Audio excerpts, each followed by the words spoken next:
Maintenant, mi mando dagbe amikudo le honu se anya we yon we bodu we bochoko kan ton fle era chen mi bi do mi ko rozofi plus son si azan ko aton no kuno ko gogbe yon zangbe we mi de hoja e male ye katon ye ton bo eje mi si yo mi no so lo so kule mi do o fon gbe me katon e ho bo mi na ijinu mi matin libre e ho meton eton yo e ji we bi na besin lo e ti me po no ben jile nugbo e do e do pipon e kaka e do na je ti ajiji me mo nugbo bora no ya yoji bora no so tin ma no pono le no mi karo ye ganji ajin matin libre e so da gade do menjin den de tin bo e mo hoyi do bi ne se gbanji do e me to gbe me ba bo mana wa nde bu ale o e mo mo kunle lo bo tin do ye side jin matin libre e ti me do menjin to gboyin akasu ala ton yo e we de gbozo atole ye wa zoro da gbedede yo keke no e ye tin o ba ja ton e ko re bo so resi do podo ko do e blo e me we den e kon kaka e mo le gbe kon e ni do yete yo tu pe mi ton le se afo kan e ko e we e ko mo lobo iru isi ha e no yoro do kali 12 neon e we e mo lobo beru yisi keke no e yo e do gble me lobo hon do to lo e ka le mi yo mi mise yo e kun se gbe o gbe mi no ti meni e ka ti an lo idi to lo ha je aka le bo afo yin chara me lobo di do matin libre e soro we hwetanji homeno menjele ye wa so e ne do ha mi o mi se agbo me kala vide suo e blo de vo mome o ki o suo yete yo e lo chofu e ton cleon lobo no sa no teme le do fine adi siganu e de avedo o ti nu e de avedo nde fo we do nile me do ton be no lo gbon e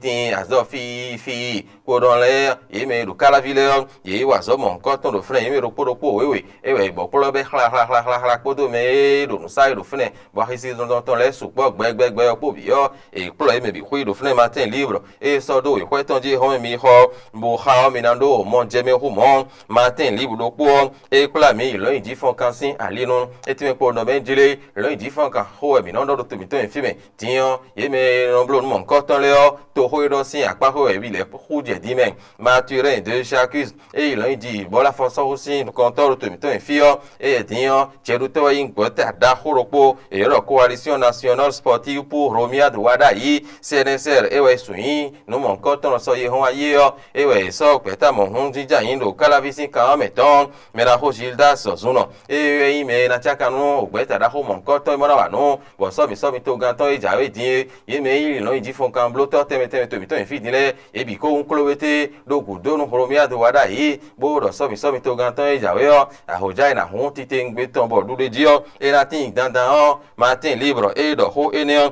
ele ati me po ndo menjire Asan Seibu nya enion tiyon ehe na de jido tuto bi degbe do ma otundo menjire o beneta si do to mi to enfio me na ho e don ton mo jen de menu gun sin agba satan e we ime ro nu kan no to ho rogbeta bloc républicain to e hon e ka sotin bo e kan nu gbeta da ho Romia wada isoda yi bra hu ahojaro to gan siso e ro nu kan do sin alinue hon yan de yi be he o na de jido tuto bi degbe yo no kontintano e wadole e mi na ihwa do me afoton koro han di ho hon e ko do jido yan ne ho lo chobo hwe ton wa susu e dibo e la do le ton matin libre e do ho enion bilanjo enion do mona so l'emblème du jour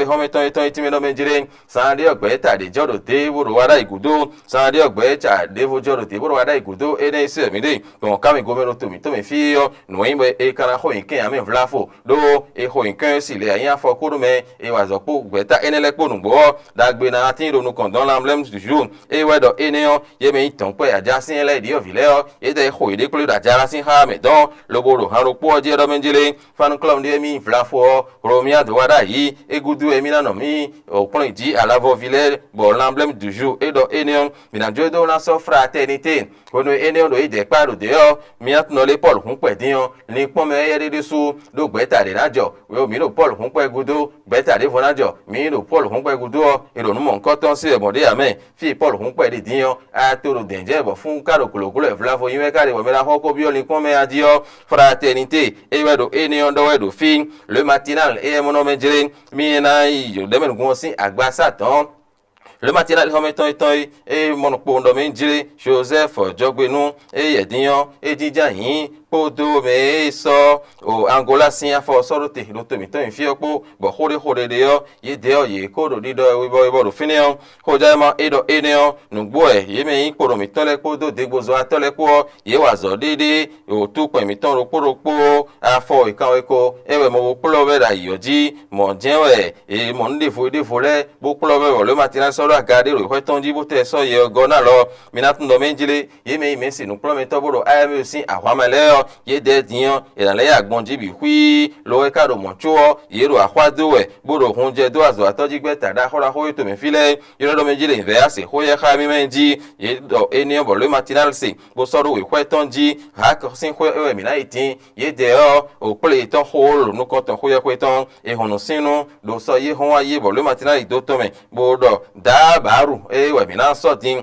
ho ja e wa enion etime po do menjile a e ka hobio me gbe do ache pa tan wi freezer le an hon gbeji do a ne ka gben bo hon to le ijo asinpo do e ma si hu so me le voa bo yi me ko do fene ho le de jeno do asinpo we ho ple do po e bo no hon to aji e ka ho mon ko ton bi o me la ho e gbe po do menjile e o gbe to na incleon chubo aso e ba e ka de we na wa e na do kan ji bo e na jejero kwisi e na zo lo bo e te na le inken glo me no to me ko e ne na so bo na izan bo me le vo gla me yo e he na no fene mo na wa nde vo ta baru e se ho enion do me na ho nu do para ku ton bo so yin we ko ton ji mi na ton do le mi na jo enion do mo na so ho ya ma l'indépendant e gon ton ti me do me jiri no bo e ho no simple ton ho lo nu ko ton ho ye ko ton nu do ha ko sin azin kan ji e do a loko po afa ton le po dion e ko apa gberin ye azo yan wa da ho e ko yin de ro fene bo ru ho ja sin azo ro to mi to yin fi yo e na je ro ku ise kan ji yo ye ro no mo nko ton o mi na ton do menji o vidiji sin ho do to mi to yin fi dion mi divi e divi e mo no blo diju mana diju ma sin ho do so izen e mi dogo do wa idion e support town bo ya gade su gbe gbagba ran de badan po ho ja ma e ho me ton iton le yo ye se lo le so izen po do to mi to yin fi yo le ino yi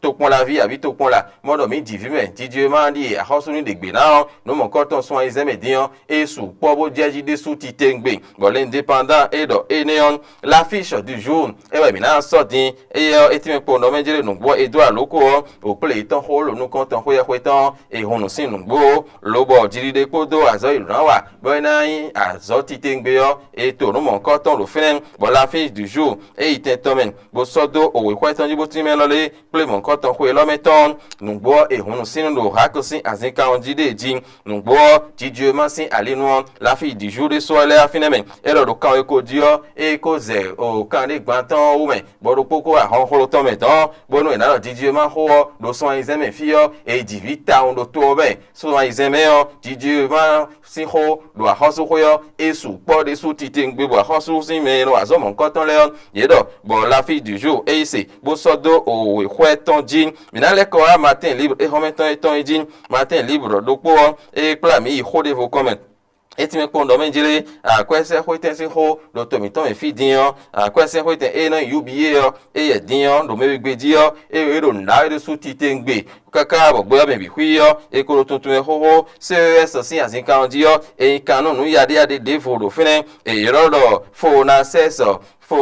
ye dion e blo forum national du conseil économique et social ne e kana wa gbe me chilemi lobo to si na mo ko do sa fun yin bo ni no mo itan e na ponte bo jinja yin bo ibo apodo alo ha gbe po e kana pa me o no mo ko ton ero kan ton ho e desu bo so jinja yin lobo blo do ku ton bo mi se bo so do e ton ji matin libre ne bo mi tono menjele mi lo mo mi kuna ho se gbe de pon hon ton toro mi ton e na chen do po mi ton mi ku do gbeji no nu wa mi ton le ho ja ma e ho me ton eton lo sofi plus son si azan ko aton kunu ko gogbe bo ka yin no zangbe yo e do tenu mi eje mi ko de ne sin no po do to me lo cho ina ha to kakane e so